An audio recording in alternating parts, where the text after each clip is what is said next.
Hello and welcome. I'm David Beard, contributing editor for Daily Kos Elections. And I'm David Neer, political director of Daily Kos. The Downballot is a weekly podcast dedicated to the many elections that take place below the presidency, from Senate to City Council. Next week, we're going to be doing our inaugural Downballot mailbag. So please send us your questions about Downballot elections or any races you'd like to hear us discuss by email at thedownballot@dailykos.com or via Twitter by tweeting at DKElections. And just as a reminder, please subscribe to the Downballot wherever you listen to podcasts and leave us a 5-star rating and review. But let's go ahead and get to the meat of today's episode. What are we going to be covering on today's show? We're going to start out with a truly outrageous ruling by the Supreme Court that struck down Wisconsin's redistricting plans. We're also going to discuss, on a much funnier note, Donald Trump yanking his quote-unquote complete and total endorsement from the guy who was his supposed favorite Senate candidate in Alabama. Also on tap is a special election that will be coming up for the top prosecutor position in America's fourth largest county. And we'll finish up with a couple of quick hits in two Commonwealth countries, one election in Australia, and an interesting development in the governance of our neighbor to the north. Then coming up in the second half of the show, we will be talking with Jessica Post, who is president of the DLCC, the arm of the Democratic Party that helps candidates win elections for state legislative office around the country. Great, let's get started.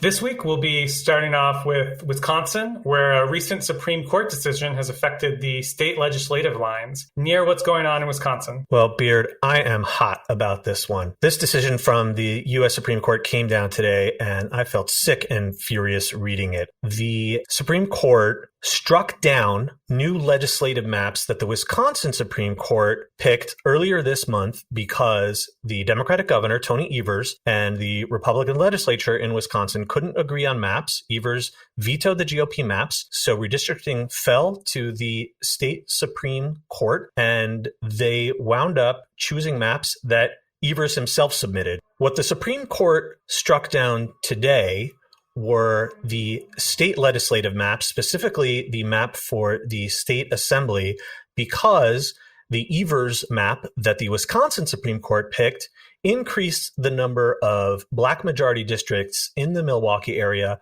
from 6 to 7. What's so infuriating about what the Supreme Court did is not just the what, but also the why and the when. In terms of the why, what the far-right majority on the Supreme Court is trying to do is undermine the Voting Rights Act, specifically a requirement that you can't simply cut up populations of minorities and try to dilute their voting strength, that if you can draw a district where, in this case, Black voters have the ability to elect their candidate of choice, then you're obligated to do so. And that is what the Wisconsin Supreme Court thought. But what the U.S. Supreme Court said was, no, you're wrong about all of that. And you're wrong in such a way that basically makes it extremely difficult to prevail on future Voting Rights Act claims under this provision of the law.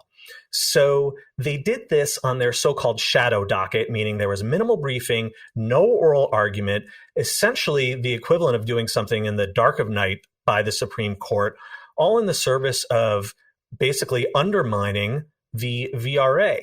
But the really galling thing is the timing of it all.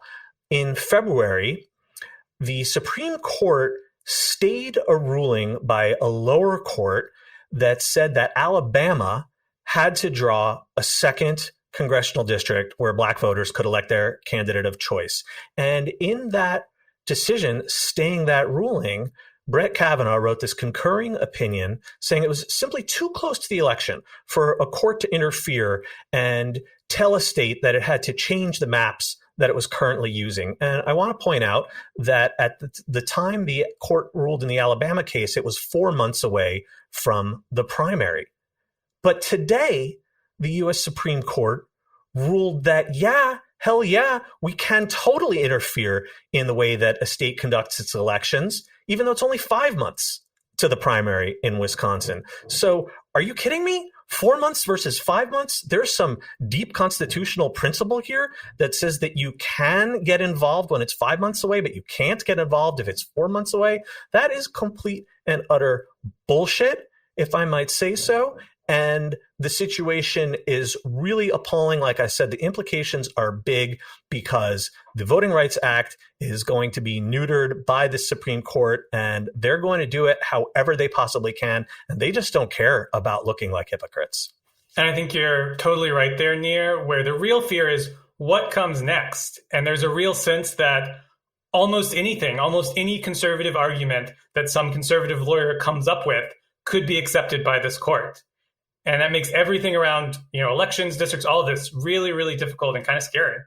So I'm going to take us now down to the Deep South, all the way the opposite from Wisconsin down to Alabama, where Donald Trump announced that he was withdrawing his endorsement of Representative Mo Brooks ahead of the May Republican Senate primary to succeed retiring Senator Richard Shelby. So there are two other remaining candidates in the GOP primary that Trump might end up backing. One is Army veteran Mike Durant, who Trump has previously not been crazy about because he was a surrogate for John McCain way back in the day. And then Richard Shelby's choice, former Business Council of Alabama head Katie Boyd Britt. Trump argued that he was abandoning Brooks because the congressman had told an August rally that basically they needed to move past the 2020 election, where even if there was all this voter fraud and election theft that Trump and all of the others are so insistent on, that the rally goers really needed to move past it. So that is what Trump has sort of laid his claim on. But instead, it's pretty clear to everyone who's followed Trump that he dumped Brooks because Brooks was losing, and Trump doesn't like losers. It's very straightforward. We've seen this before. Trump doesn't like backing losers, so he will much rather dump them rather than stick it out with them. And so in response to this, the congressman himself responded with a statement basically admitting that Trump had asked him to rescind the 2020 elections, to remove Joe Biden from the White House, to put Trump back in the White House, and hold a new special election for the presidency. All of which, of course, is insane. And Brooks sort of says, that's not something that could ever happen. And then he also claims that, Trump has been influenced by Mitch McConnell, which also doesn't make any sense because Trump and Mitch McConnell are not friends, even if obviously they've worked together to do some terrible things. They are not two people who really work together well. That was all just a very strange situation that occurred, but I take two sort of observations from it.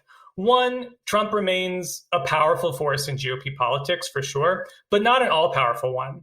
And his own reluctance and even fear to go out on a limb for somebody shows you that you can run in a GOP primary against a Trump-endorsed candidate, and you can still find success, either by, as we've seen in Georgia, where the incumbent governor Brian Kemp is running a strong campaign against Trump-endorsed primary opponent, former Senator David Perdue, just going right at them, or by sort of going around and reaching out to Trump's fear of losing. And if you can show that you're doing better than whoever he endorsed, there's a good chance he'll just switch over to your side. So it's a very strange situation over in GOP primary world, which is not the first time that's been the case, but something definitely we want to keep an eye on. And for Mo Brooks, I would just observe that it's not terribly impressive to come out after Donald Trump withdrew his endorsement of you and accuse Trump of doing these things to overturn the election.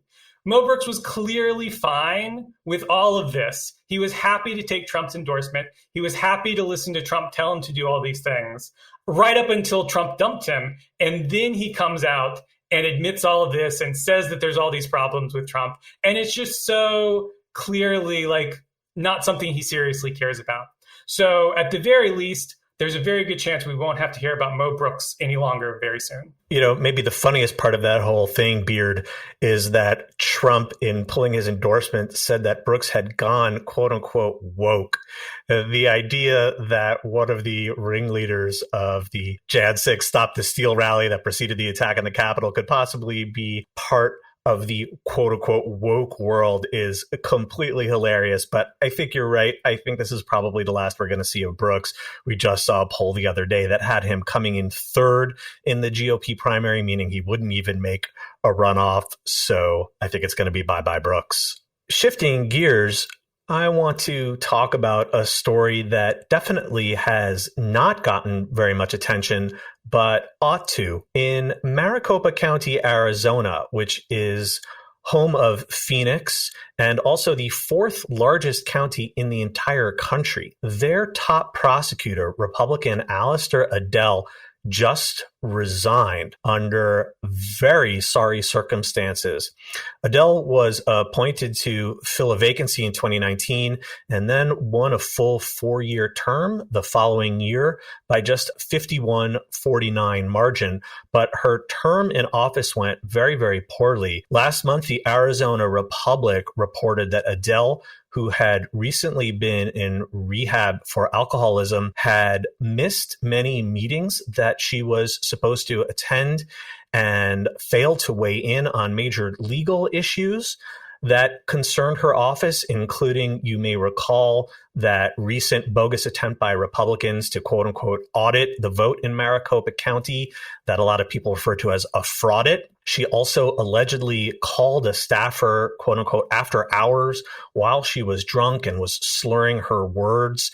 This was in fact reported to the Maricopa County Board of Supervisors, the body that will be responsible for picking Adele's replacement. But worst of all, her office during her tenure had to drop 180 cases because her staff had waited too long to bring any charges. In other words, the statute of limitations ran out. And these weren't minor cases. A number of them included domestic violence charges. So people accused of domestic violence simply got off the hook due to total incompetence and mismanagement by Alistair Adele. What's going to happen now, as I mentioned, the Board of Supervisors will pick a replacement. That replacement also has to be a Republican, but we're going to have a special election this November for the final 2 years of Adele's term. There'll be an election for the full 4-year term in 2024. Democrat Julie Gunnigal is running again. She's the one who held Adele to that 2-point win back in 2020. In that race, a key plank for Gunnigal was the county's very harsh charging and incarceration practices. Maricopa County has an incarceration rate well above the national average. So this creates a new and earlier opportunity for Democrats to try to win back one of the most important local prosecutors' offices in the country this fall. And we all certainly hope that Adele gets the help that she needs, but obviously that's not a person in position to hold an elected office like district attorney. So lastly, I want to take us quickly to a couple of international quick hits, one down in Australia and one up in Canada. So down in Australia, the Labor Party, the center-left party in the country, won the South Australia state election in a pretty convincing victory and now controls all but 2 Australian states and territories. This is a really good sign for the Labor Party going into the next general election. And that next general election is happening very soon. It's expected to take place sometime in May of this year.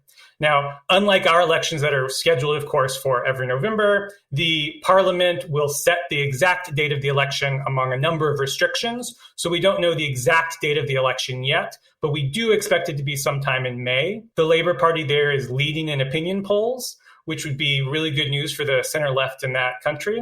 And this would be the first Labor government, if they're able to win in Australia, since 2013. So that's something we'll be keeping a close eye on, and we'll definitely be discussing more once the election is set and as we get closer. Then up in Canada, we actually had a general election that occurred last fall that returned a minority Liberal government led by Prime Minister Justin Trudeau, which is the exact same government that had been in place before the election.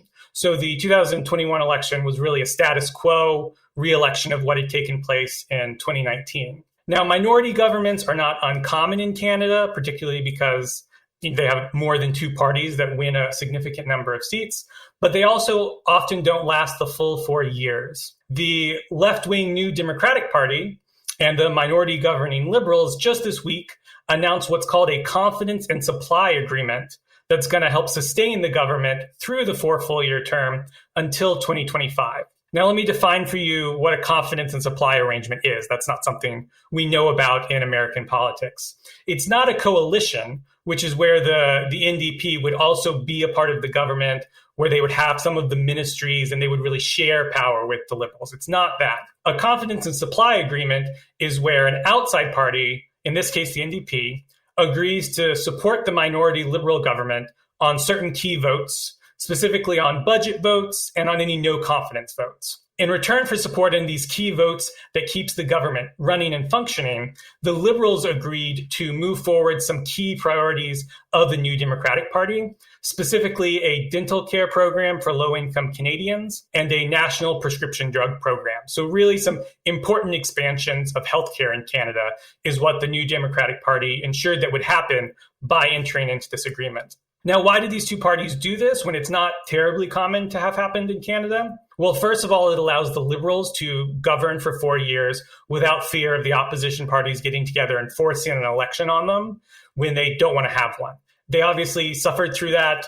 The minority government first started in 2019. They themselves called an early election in 2021 to try to get back a majority and failed. So this is the way that they found to bring some stability to their government and keep it going until 2025. And the NDP, obviously, they've gotten some really important progressive legislation that's really going to help a lot of Canadian citizens.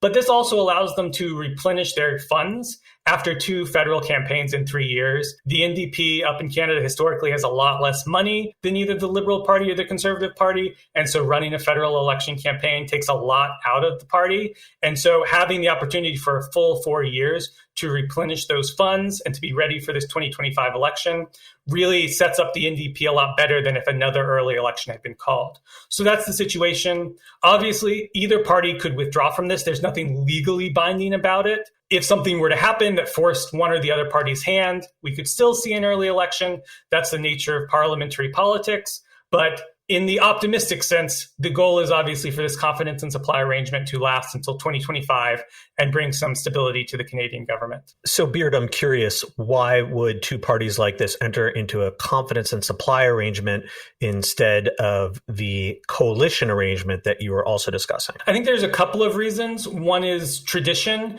The coalition government is not something that we've really ever seen in Canada. I believe potentially outside of wartime, but it's not something that any of the parties would go to as a first choice, as opposed to a number of European countries that have parliamentary politics, where it's very common to have coalition government. It's not common at all in Canada. And so there's a lot of resistance to that concept, where the parties are a lot more clearly defined. The confidence supply arrangement is not something that's happened a lot at the federal level, but there's been a number of cases at the provincial level where parties have gone into these confidence and supply agreements. So it's a lot more seen as a more acceptable solution for those two parties. That's sort of why they've taken that arrangement instead of trying to go into a sort of full coalition, which also involves a lot more complexities in terms of sharing all the priorities instead of very specific agreements, having NDP actually run portions of the government. The Liberals have been running the government for a number of years now, and I think they're pretty happy to continue to do so. They don't really want to bring in other parties. So they really wanted to keep things as they were, and this just allows them to keep running the government and only have to make policy concessions instead of having to really change the way the government is set up. Well, we're going to migrate back south of the border from Canada to the United States. We will be talking with Jessica Post, president of the Democratic Legislative Campaign Committee, the official arm of the Democratic Party that helps Democrats win legislative races nationwide. We're going to take a short break, but stick with us.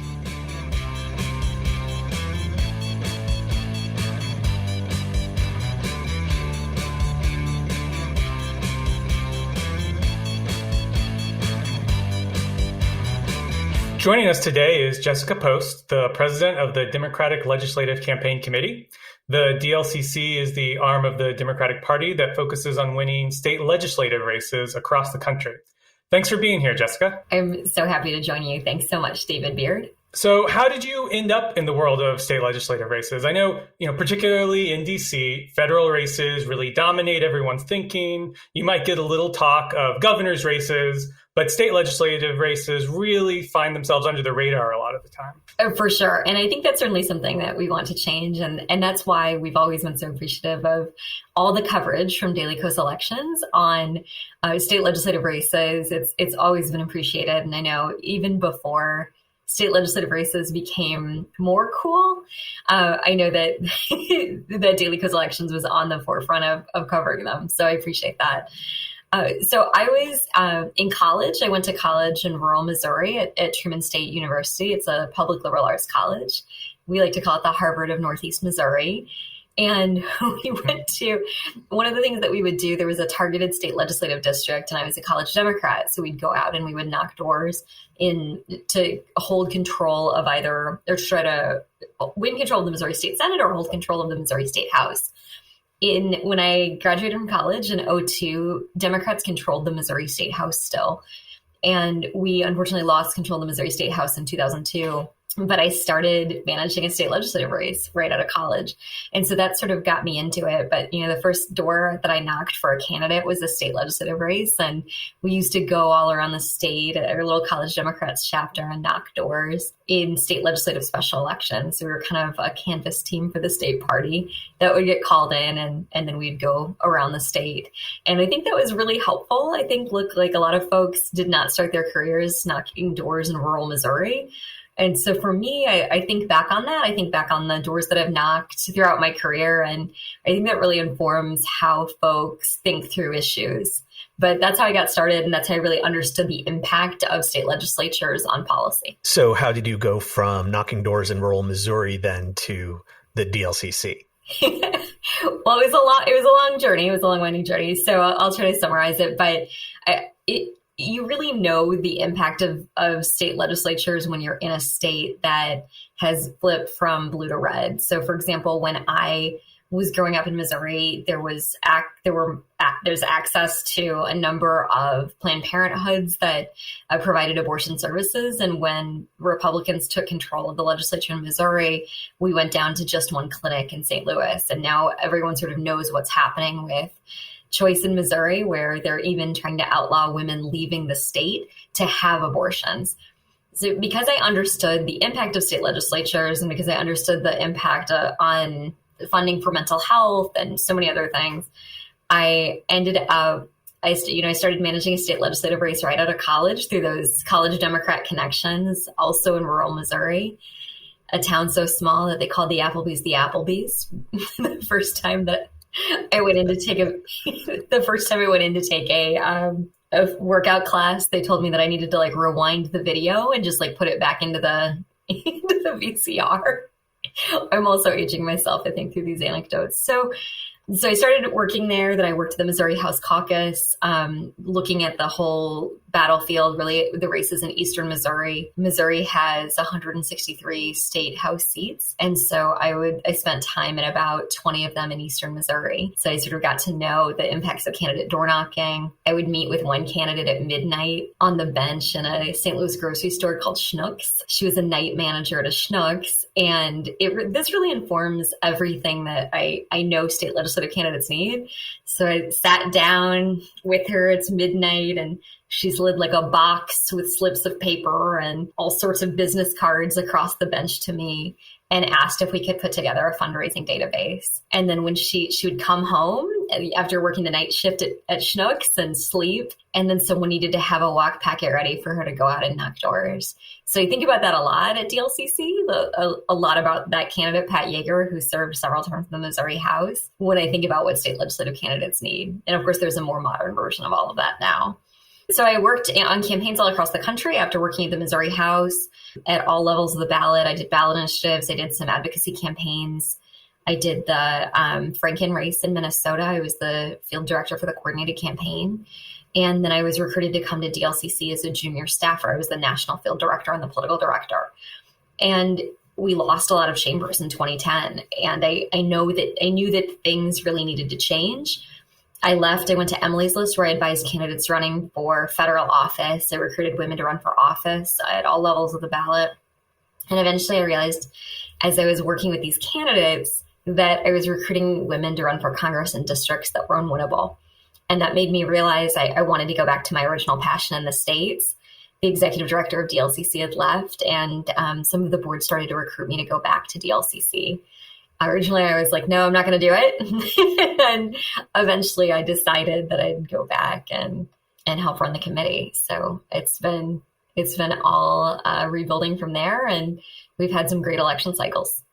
So let's talk specifically about the DLCC and what you guys do.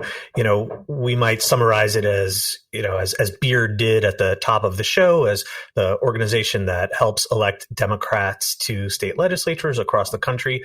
But what exactly does that mean on a practical, day-to-day, and also more strategic basis? The folks who listen to this show are definitely interested in the nitty-gritty of sort of how politics comes together and where the rubber meets the road. So how does an organization like the DLCC construct itself to be able to make a difference on such a large playing field when you're talking about obviously 50 states, 7,000 some odd state legislators across the country? You're not working on every single race or every single state, of course, but how do you guys do what you do? When I came back from Emily's List, I realized we needed to scale the organization pretty tremendously. We were a $16 million organization, and there were only about 12 staff members. And the Republicans were running multi-million-dollar races and tons of funds through their committee. And so I thought, we have to do everything we can to build an infrastructure to meet this moment. And a lot of what I saw at Emily's List was robust digital fundraising programs, more in-depth candidate tracking, and providing a lot of funds to individual campaigns through their ability to sort of raise through their donor network. And to me, that was really important. The Republicans were outspending us tremendously. We were being outspent quite a bit in states.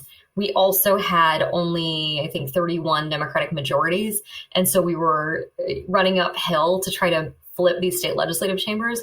Often what happens is the PAC and lobby money around a state capitol that goes to the majority chamber. It's sort of a incumbency advantage, but for the entire legislative chamber. And so it takes a lot of individual funds and resources that are not involved in like the business of state government to help flip a legislative chamber from red to blue. And while our Democratic donors were giving significant funds at the U.S. Senate, at the congressional level, they weren't as focused on unseating state legislative Republican incumbents and incumbent chambers. So we also did do a lot to build the awareness of state legislatures in the space. In 2017, we won a lot of special elections, and I think that was really exciting for the party. We unveiled our flip GIF, which if you haven't seen it, it's on Twitter. It's just like a moving, flipping GIF that shows the seat flipping. And in the 2017 and 2018 cycles, we flipped hundreds of seats red to blue and 8 state legislative chambers. So we really dug in. And I think doing that work, helping folks in the party at a really desperate moment under Trump, so like kind of see the way back, that's how we help build. And so now we're up to, we'll be at maybe 70 plus staff at the end of the cycle, and we'll raise hopefully more than $60 million. And so that allows us to provide a lot more money to state programs to do things like candidate recruitment, to build campaign infrastructure, to raise digital funds themselves, to raise individual money themselves, to try to really get our level of the ballot funded appropriately to take out Republican majorities. And we need to do a lot. In the first quarter of this year, or I should say last year, the Republicans raised $33 million, not the first quarter. Going back, we raised $22 million last year. They raised $33 million last year. And that's like, they still have a significant financial advantage, and we're doing everything we can to kind of overcome it.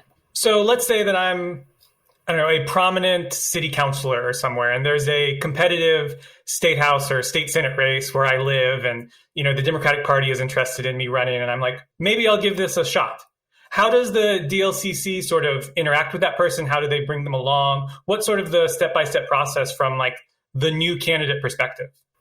Yeah. I mean, first I should just say, look, like the way we pick which states we engage in, we look at all of the data analytics, we look at historical data history in partnership with some of the Daily Kos elections district level data that's been produced that some of your listeners may be familiar with. Thank you for doing that. It's a service to everyone in the party. And so we first hone in on like which states could be flippable from red to blue, or which states do we need to protect. And so let's say you're on the city council in, let me use a Minnesota example if folks can follow it. So let's say you're on the city council in Hopkins, Minnesota, which is in a western suburb of Minnesota. And we've decided that this is a district that we need to win sort of based on the data. We work with in-state partners who do candidate recruitment. So often it's the state house leader in partnership with us, reaching out to that candidate and then talking about the services that we can provide to that candidate and establishing expectations. Some of it's simply timeline, some of it's funding. And then eventually we elevate some of these individual candidates to our DLCC spotlight races.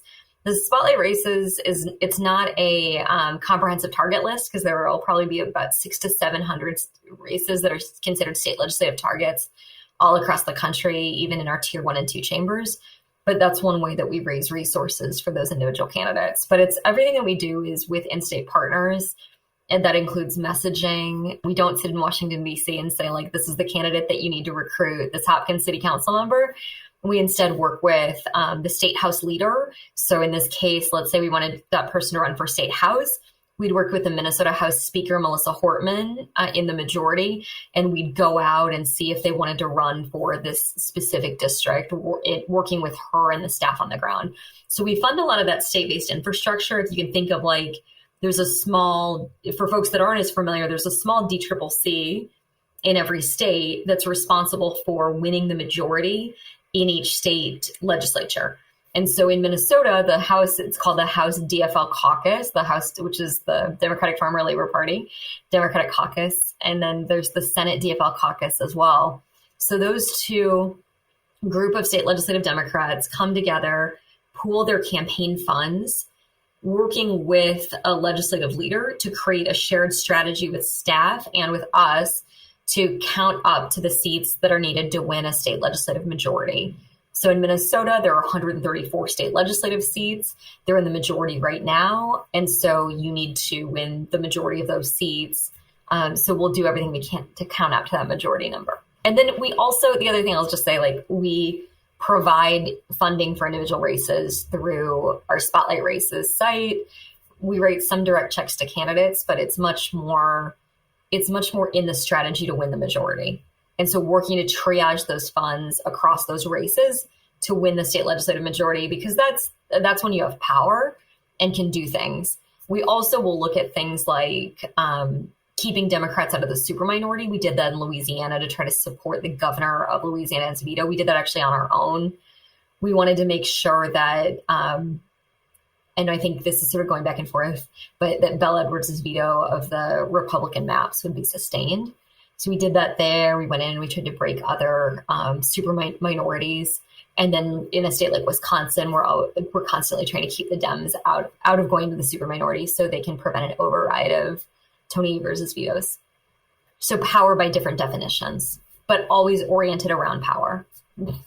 Speaking of Democrats gaining power, why don't we dive into some of the specific states that are going to be on the ballot this year?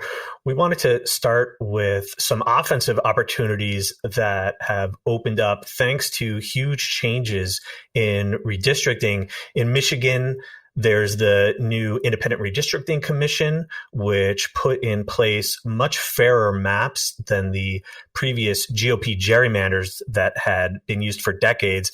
And in Pennsylvania, a similar phenomenon happened with the Redistricting Commission there finally having a fair-minded tiebreaker appointed by the state Supreme Court, which is in turn controlled by Democrats. And so the maps there also broke a long string of GOP gerrymanders. And of course, these are also major swing states that were very close in the last few presidential elections. And Republicans control both chambers in both of these states. So what do you see going on in Pennsylvania and Michigan in terms of the opportunities these redistricting reforms have unlocked? Well, let me start with Michigan first, because we are definitely thrilled with the Michigan State Senate maps. Talking with the leader in Michigan, Leader Jovanovich, who's a friend and just a wonderful, wonderful dude. He represents Flint in the state legislature. He told me the other day, and the data supports this, that they could win 18 seats, so a near path to the majority in the Michigan State Senate in the 2014 cycle. So it's a huge improvement. The Michigan State Senate maps haven't been drawn in a fair way in about 40 years. So we're just thrilled to see the improvement in the Michigan State Senate maps. So that's really huge.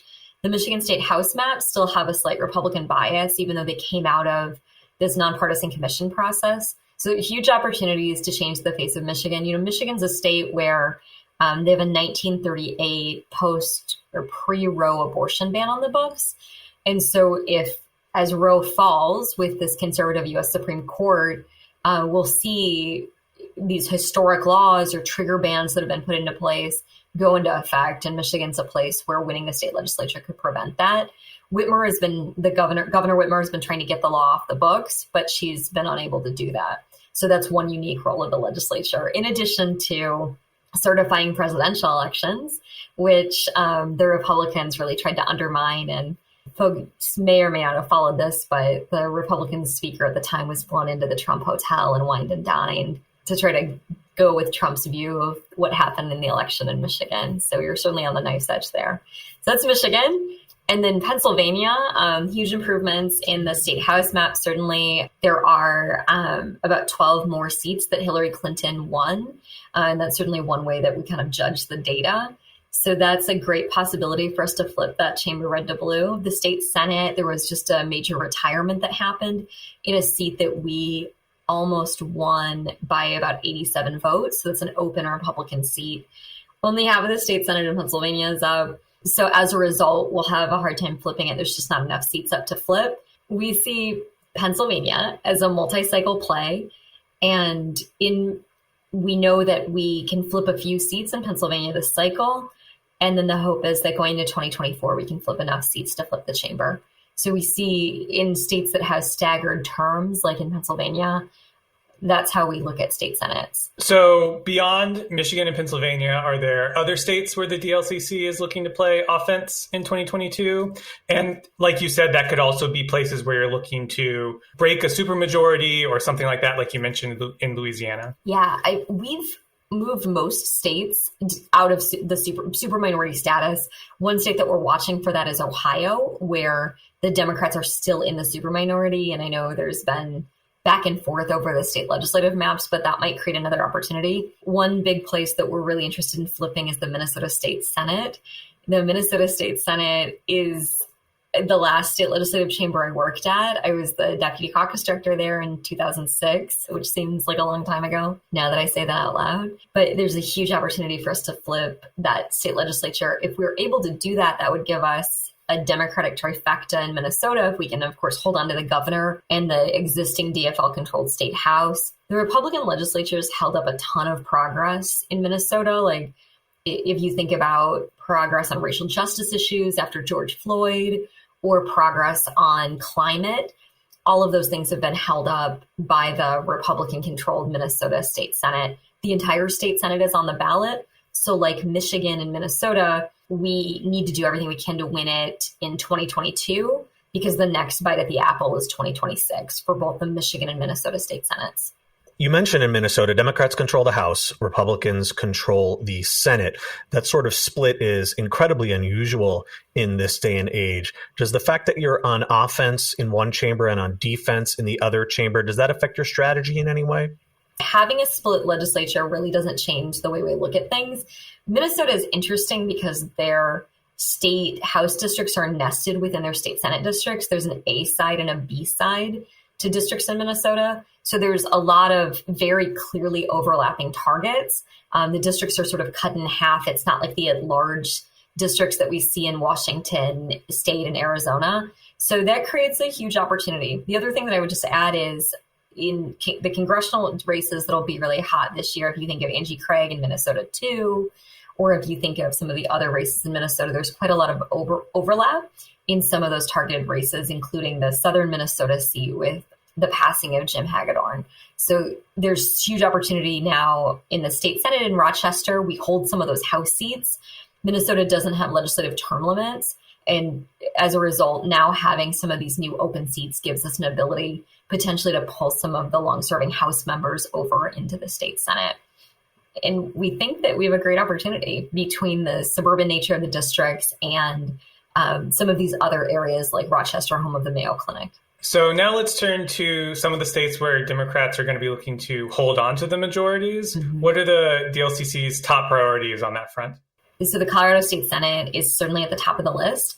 The maps that came out of the Nonpartisan Redistricting Commission did a couple things. The maps are slightly worse for us in Colorado. In addition to that, we have the staggers, not the way that we would have wanted it. Half of the legislature is up this year. The other half will be up in 2024. And the seats that are Democrat favored are up in 2024, where the seats that are sort of more of a swing seats have been allocated to be up in the midterm elections. It used to be the opposite, so this will create a tougher electoral environment in Colorado. We ultimately think we'll hold the Colorado Senate, but we're going to do everything we can to make sure of it. The other states that we'll watch closely are New Mexico. The district lines did improve in New Mexico, but it's definitely a place that we lost in 2014. And so if turnout sort of craters again, it's a place that could be more competitive. We also saw Hispanic males trend away from us, specifically in New Mexico. And I say Hispanic because that's the preferred term in the state. And then in Nevada, we'll watch both chambers. The Nevada State Senate's been on the knife's edge for a long time. We beat back a Republican recall successfully in the 2019 cycle when they tried to take out 3 of our state senators. But we will, while the maps have improved, the chamber numbers are still very close. And so those are 3 at the top of the list. We'll also watch Maine. The district lines in the House, so we think are a little more competitive. The state Senate has always been a perennial target. And then, of course, we'll watch the Minnesota House like we just talked about. So the Minnesota House is really, it's a volatile chamber. Because the district lines are fairly drawn, it has flipped back and forth many times. In states like Michigan, where Democrats win the popular vote, in the state House seats every year, the Republicans really designed those seats and gerrymandered those seats for them not to be as subject to sort of trends and whims. So in cycles like this, like a midterm cycle, we will watch that really closely, the Minnesota House. So speaking of midterm cycles, one topic that has been a constant for us on this podcast is the difficulty that the party in power, by which we mean the party that controls the White House, typically has in midterm years.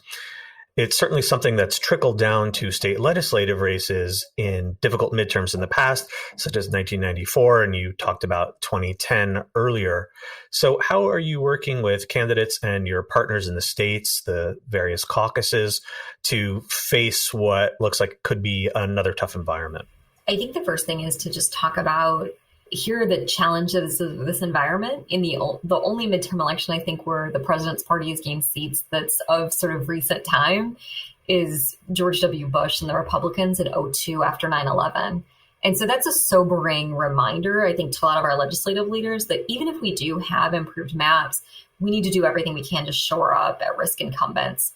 Fortunately, we have a really good playbook from Virginia. The folks that were able to win their seats in Virginia, like if you think of Delegate Dan Helmer or Delegate Wendy Geditis, in both of those races, the delegates made an incredible commitment to constituent services. And in addition to that, they also worked really hard. They went out and they door knocked, which was an asset that we didn't have enough of in 2020. They also went out and integrated what they were doing with constituent services inside the state capitol with their campaigning strategies. and they messaged on their specific accomplishments. In the case of Wendy Geditis, it was about her compelling healthcare story with the untimely, unfortunate death of her brother and what motivated her to deliver healthcare to more Virginia families. And Helmer talked about expanding school meals, so to about 25,000 additional Virginia children. So those are maybe seemingly, I guess, healthcare to that many Virginians is pretty big, but it wasn't necessarily running on the accomplishments of the incumbent caucus. It was more running on their specific individual accomplishments and the storytelling of that. Like, oh, that's the teacher whose brother passed away who fought for healthcare. Oh, Dan Helmer, he's the veteran.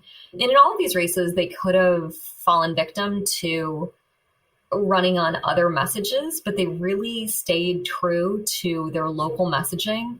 And that's, we think, the playbook going into 2022. We had a lot of success with local messaging in 2018, certainly a better cycle, but we're working on that certainly again. So, Jessica, before we go, we would love it if you would tell our listeners how they as individuals can get involved and support the DLCC's work and state legislative Democrats in general. We'd love it if folks would check out dlcc.org.